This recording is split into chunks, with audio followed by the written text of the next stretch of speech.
Le premier défi, c'est l'absence d'un cadre légal. À cela, je peux dire l'absence d'une loi du tourisme.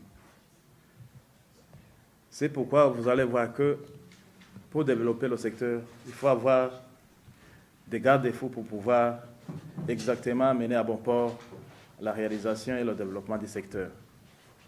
Le deuxième défi se situe au niveau du cadre institutionnel, c'est-à-dire qu'il y a différents ministères qui s'interpénètrent dans la gestion du secteur, parce que les différents sites touristiques, que ce soit naturel, que ce soit historique, que ce soit culturel, et les monuments se situent dans différents ministères, tels que le ministère de l'Environnement, de l'Agriculture et de l'Élevage, tel que le ministère de l'Intérieur, de la Sécurité publique et du Développement communautaire, tels que les sites touristiques qui se trouvent dans les espaces privés.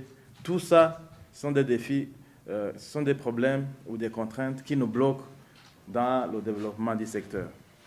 Le troisième défi, c'est le problème d'aménagement des sites touristiques qui est conséquent de ces deux derniers, parce qu'on ne peut pas aménager un site alors qu'il se trouve dans les mains des autres. Les revenus qui sont officiels, ce sont les revenus étatiques, c'est-à-dire les frais à l'entrée au niveau de différentes frontières. Mais lorsque un touriste arrive à l'intérieur du pays, il y a les hébergements qui doivent être reconnus par les hôteliers, il y a les consommations au niveau des restaurants, il y a la consommation de différents services, les déplacements, tout ça. Mais avec toutes ces recettes, quelque part le gouvernement doit recevoir quelque chose parce qu'il y a des taxes qui sont payées.